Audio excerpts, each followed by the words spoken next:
बरसेगा धन, आएगी सुख समृद्धि। सिंदूर लाल चढ़ायो अच्छा गजमुख को, जोंदिल लाल विराजे सुत गौरी हर को। सुधर जाएगी सेहत, दूर होगी विवाह की अड़चन। महिमा कहे न जाए लागत हूँ पद को, जय देव जय देव। मिलेगा संतान का सुख, पूरी हो जाएगी हर कामना।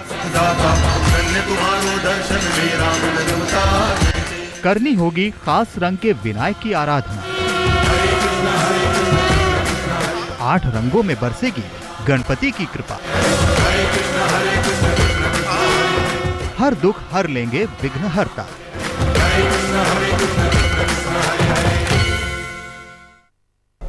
नमस्कार, मैं हूं नेहा बाथम और आज हम इस खास कार्यक्रम में आपको बताएंगे 8 रंगों में बरसती गणपति की कृपा।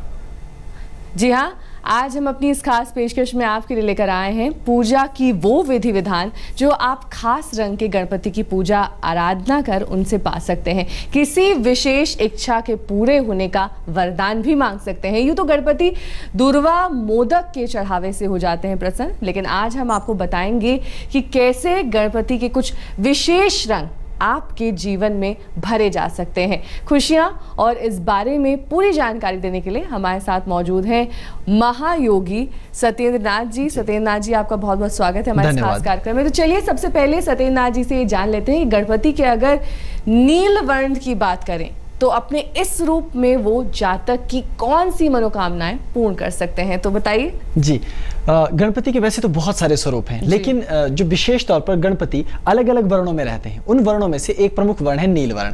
तो ये धन, संपदा, ऐश्वर्य और सुख की प्राप्ति के लिए विशेष तौर पर एक इष्ट के रूप में प्रख्यात है। और नील वर्ण जो है ये शांति का भी और सौंदर्य का भी प्रतीक है, इसलिए नील गणपति की आराधना बहुत ही श्रेष्ठ आराधना और साधना में से मानी जाती है। तो गणपति की आराधना का विधान है कि ब्रह्म मुहूर्त से लेकर मध्य रात्रि तक आप इनकी पूजा को कभी भी कर सकते हैं, क्योंकि ये जो काल है इसे श्रेष्ठ काल माना जाता है। लेकिन इस काल के बाद रात्रि का जो काल आएगा उसे निषिद्ध काल मानते हैं, तब इस समय में उनकी उपासना और साधना आप नहीं करेंगे। तो विधान ये है कि सर्वप्रथम उनके विग्रह को स्थापित कीजिए और फिर नीला वस्त्र, सफेद चंदन, मधु और केसर अर्पित करें और सूखे फूल और कुछ टूटे हुए अक्षत जो होते हैं वो कभी इनको अर्पित नहीं किए जाते। कारण ये है कि इनको रजसपंथी माना जाता है। तो कभी कभी होता है कि हम अक्षत पूजा में ऐसे ही इस्तेमाल कर देते हैं, लेकिन वो टूटे हुए होते हैं, या फूल भी उठाकर ले आते हैं लेकिन उसमें कुछ सूखे फूल होते हैं। तो रजसपंथी होने के कारण उन्हें छांट कर अलग करने के बाद ही अर्पित करना चाहिए। और साथ ही फिर अपने जो प्रमुख मंत्र है उसकी साधना करें। आपका मंत्र है ओम गम क्षौम फ्रेम नील गणपतये नमः। ओम गम क्षौम फ्रेम नील गणपतये नमः। इस प्रकार से इस मंत्र का आप जाप करेंगे। श्रेष्ठ ये है कि रक्त चंदन की माला से ही आप मंत्र का जाप करें और 16 माला का मंत्र जाप आपको करना चाहिए। नीले रंग के कंबल के आसन पर आपको स्थित होकर स्वयं पूर्वाभिमुखी रहना है और फिर इस मंत्र का जाप करना है। और माला को जब आप ये साधना करेंगे तो हृदय के पास रखेंगे और इन दोनों उंगलियों को आपको दूर रखना है और इस प्रकार हृदय के पास रख के ही आपको मंत्र का जाप करना है। और प्रसाद में आप आंवला अर्पित करेंगे। इस प्रकार से नील गणपति आप पर कृपा करते हैं और आपके जीवन को सुख, संपत्ति, ऐश्वर्य और अनंत तेजस्विता से भरते हैं। चलिए, ये तो बात हुई नील गणपति की। अब बात कर लेते हैं श्वेत गणपति की। इनकी पूजा आराधना में क्या कुछ अलग है, क्या कुछ खास है, ये हमारे दर्शकों को बताइए। श्वेत गणपति भी जैसे कि नाम से ही विदित है कि इनका रंग सफेद है, तो इन्हें ऋण नाशक और शुभ लाभ की प्राप्ति के लिए श्वेत गणपति कहा गया है और इसी के लिए निमित्त इनकी साधना आराधना होती है। तो यदि इनका कोई चित्र अथवा विग्रह आप लाते हैं तो उसमें सफेद रंग के गणपति का ही विग्रह स्थापित करना चाहिए। तो इनकी साधना का समय भी ब्रह्म मुहूर्त के प्रथम पहर में, अर्थात रात्रि 3:30 बजे से लेकर 6:30 बजे तक के समय में, और संध्या में इनकी साधना का जो पूर्व संध्या का काल माना गया उसे श्रेष्ठ काल कहा जाता है, जैसे कि रात होने से पहले का प्रहर। तो जब आप इनकी पूजा करें तो सफेद रंग के वस्त्र, कुछ कुमकुम एक पात्र में, कस्तूरी और दुर्वा विशेष तौर पर अर्पित करें। और निषिद्ध क्या है? तुलसी और सेंधा नमक। कभी कभी साधना में आप कोई प्रसाद बना देते हैं या फल चढ़ा देते हैं और गलती से उस पर सेंधा नमक छिड़क देते हैं, तो ये निषिद्ध है। और तुलसी भी इनको अर्पित ना करें। तो इसके पश्चात अपनी मंत्र साधना कीजिए। आपका मंत्र है ओम गम गम गम श्वेत गणपतये नमः। ओम गम गम गम श्वेत गणपतये नमः। तो रुद्राक्ष की माला श्रेष्ठ माला है, इसी माला से आप 10 माला का मंत्र जाप कीजिए और सफेद रंग के कंबल के आसन पर स्थित होकर बैठकर उत्तराभिमुख होकर स्वयं आप इस मंत्र की साधना करेंगे। और मंत्र जाप करते हुए माला को हाथों के अंगूठे से नहीं छूना है। इस समय इस अंगूठे को इस तरह से आप रखेंगे पीछे कि माला से वो टच ना होने पाए, वो उससे दूर ही रहे। तो प्रसाद में विशेष तौर पर मोदक अर्पित करने से अवश्य गणपति आप पर अनुकंपा करते हैं। तो आपने बताया कौन सी चीजें पूजा के विधि विधान में करनी चाहिए, कौन सी नहीं करनी चाहिए, किनसे बचना चाहिए। इसी तरह से आप बात कर लेते हैं श्याम गणपति की। इनकी किस तरह से विशेष तरीके से पूजा अर्चना की जाए ताकि मनोकामना पूर्ण हो सके और जीवन जो है वो परिपूर्ण हो जाए हर लिहाज से। श्याम गणपति एक तरह से जिनकी धुंधली छवि है, जिसे हम सांवरा कहते हैं, इस तरह की काले रंग की उनकी छवि है। तो इनका स्वरूप बहुत ही तेजस्वी माना गया है और आमतौर पर साधक लंबे लंबे समय तक इनकी साधना करते हैं, क्योंकि ये लंबी आयु देते हैं, आध्यात्मिक तेज देते हैं, समस्त प्रकार के कष्टों से मुक्ति देते हैं और अचानक आई विपदा को भी नष्ट करते हैं। तो श्याम गणपति की पूजा का जो ब्रह्म मुहूर्त में और रात्रि के समय भी इनकी दोनों ही कालों में इनकी साधना और आराधना होती है। तो इनको अर्पित करने के लिए आप सर्वप्रथम इनके विग्रह को स्थापित करें। पंचामृत लेकर पंचोपचार पूजा से सर्वप्रथम इन्हें शुद्ध करना चाहिए और फिर गुड़ और पंचामृत एक पात्र में रखकर इन्हें अर्पित कीजिए। और निषिद्ध क्या है? पीने वाला जो नारियल होता है, कभी कभी लोग मैंने देखा कि गणपति के वहां स्थापित कर देते हैं, लेकिन पीने वाला नारियल जो है वो अर्पित इन्हें नहीं किया जाता है। और साथ ही फिर आप मंत्र साधना करें, ओम क्षौम गम श्याम गणपतये नमः, ओम क्षौम गम श्याम गणपतये नमः। इस प्रकार से आप मंत्र का जाप कीजिए। स्फटिक की माला का चयन करके 9 माला का मंत्र जाप कीजिए।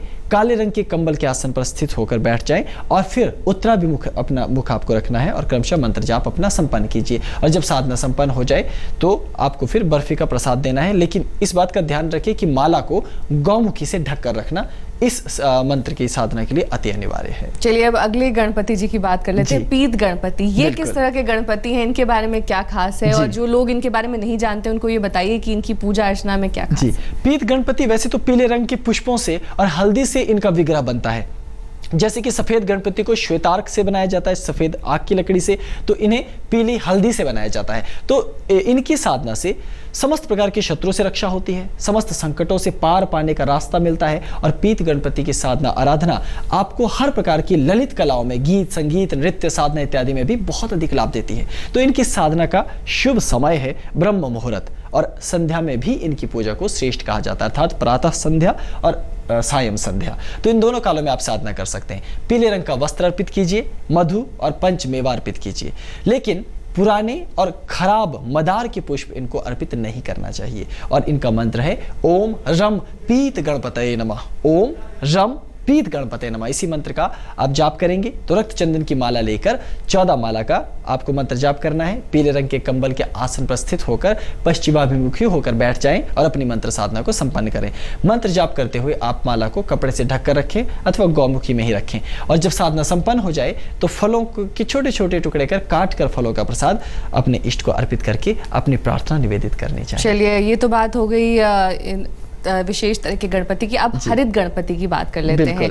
उनकी पूजा का विधि विधान अगर आप दर्शकों को बता सकें, किस तरह से कौन सी चीजें करनी चाहिए, कौन सी चीजें नहीं करनी चाहिए, किन चीजों से बचना चाहिए ताकि गणपति रुष्ट ना हो। ठीक कहा आपने, बहुत ही सुंदर बात है ये। दरअसल हरित गणपति जीवन में समृद्धि और खुशहाली के भी प्रतीक हैं, हरियाली के भी प्रतीक हैं। उनका रंग भी हरा है, इसी कारण उनको हरित गणपति कहा जाता है। समस्त भयों का नाश करने वाले, समस्त नकारात्मक ऊर्जा का हरण करने वाले, तंत्र बाधा का नाश करने के लिए विशेष तौर पर हरित गणपति की साधना और पूजा का विधान है। ब्रह्म मुहूर्त और मध्य रात्रि में इनकी पूजा से विशेष फल प्राप्त होता है और यह श्रेष्ठ काल है। और हरे रंग के वस्त्र, नारियल और चंदन के लेप को विशेष तौर पर इनकी साधना में अपने इष्ट के लिए निमित्त अर्पित किया जाता है। रात के रानी के फूल और सूखे आंवले को निषिद्ध माना गया है, इसलिए ये आपको अर्पित नहीं करने चाहिए। और फिर मंत्र साधना ओम हम हरित गणपतये नमः, ओम हम हरित गणपतये नमः। रुद्राक्ष की माला से 13 माला का मंत्र जाप आप करें। हरे रंग के ही कंबल के आसन पर बैठकर स्थित होकर दक्षिणाभिमुखी होकर मंत्र का जाप करें और मंत्र जाप करते हुए माला को हृदय के निकट रखकर आपको मंत्र साधना संपन्न करनी है और पेठा आप प्रसाद रूप में अर्पित करें। 8 रंगों में किस तरह से गणपति की कृपा आप पर बरस सकती है, ये आज हमारे खास मेहमान आपको बता रहे हैं। अब रक्त गणपति की बात कर लेते हैं, इनकी पूजा का क्या विधि विधान है। गहरे रंग का जो लाल वस्त्र होता है, जिसे गाढ़ा रक्त वर्ण हम कहते हैं, उसी रंग में सिंदूर से, जो गाढ़ा सिंदूर होता है, उससे इनकी प्रतिमा का निर्माण किया जाता है। और ये राज्य सत्ता देने वाले, अपार यश देने वाले, समस्त सुख ऐश्वर्य प्रदान करने वाले इष्ट माने गए हैं। और जिन लोगों लोगों का सूर्य कमजोर होता है उसे प्रबल बनाने वाले ये इष्ट कहे जाते हैं।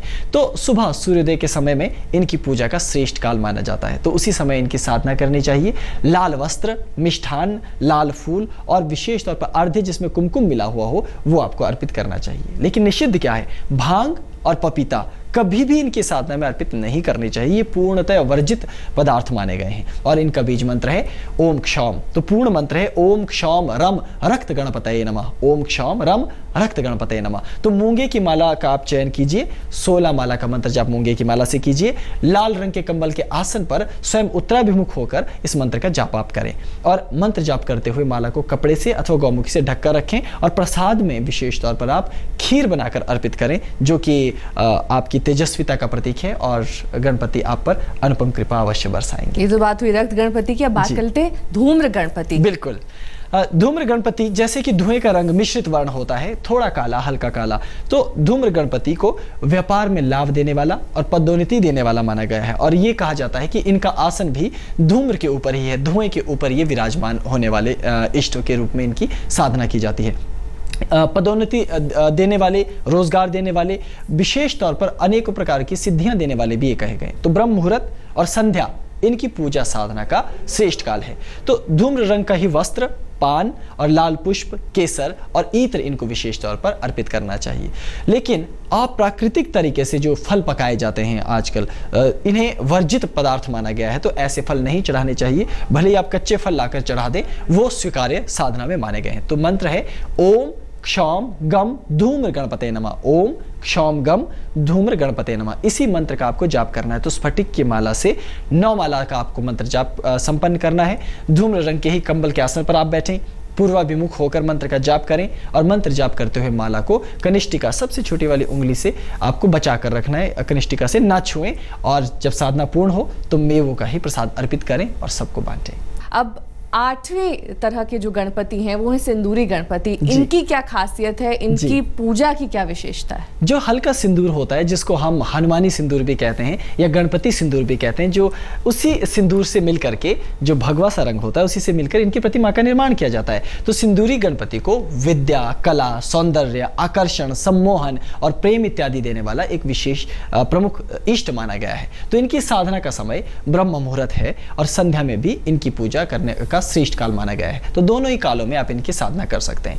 तो सिंदूरी लाल रंग जो होता है उसी रंग का वस्त्र और लाल पुष्पहार और रक्त चंदन आपको अर्पित करना है। और वर्जित है इमली और किसी भी प्रकार की जो मिट्टी के पात्र एक बार पहले इस्तेमाल कर दिए गए हों उनका आप पुनः साधना में प्रयोग नहीं करते हैं। और फिर आपका मंत्र है ओम क्षौम ह्रैम गम गणपतये नमः, ओम क्षौम ह्रैम गम गणपतये नमः। तो मूंगे की माला से 14 माला का आपको मंत्र का जाप करना है, लेकिन लाल रंग के कंबल के आसन पर स्थित होकर और आप अपना मुख उत्तर दिशा की ओर रखें और इसी प्रकार से आप मंत्र जाप को संपन्न करें। लेकिन जब मंत्र साधना आप करेंगे तो गौमुखी में ही आप माला को रख करके कपड़े से ढककर ही मंत्र का जाप करेंगे। और जब साधना संपूर्ण हो जाए तो बर्फी का प्रसाद अर्पित करते हुए विशेष तौर पर क्षमा याचना करके अपनी साधना को भी गणपति के श्री चरणों में ही अर्पित कर देना चाहिए। तो यथाशीघ्र वो अपनी अनुकंपा से आपके जीवन में सुख, समृद्धि, सौंदर्य और प्रेम अवश्य लाते हैं। चलिए, बहुत बहुत शुक्रिया हमारे साथ इस खास कार्यक्रम में शामिल होने के लिए, क्योंकि बहुत ही अच्छे ढंग से आपने समझाया हमारे दर्शकों को कि 8 गणपति के स्वरूप होते हैं, किस तरह से इन 8 का अलग अलग महत्व है, अलग अलग तरीके से इनकी पूजा की जा सकती है ताकि जो भी आप मनोकामना मांगे वो जल्द से जल्द पूर्ण हो सके। बहरहाल हमें दीजिए इजाजत, नमस्कार।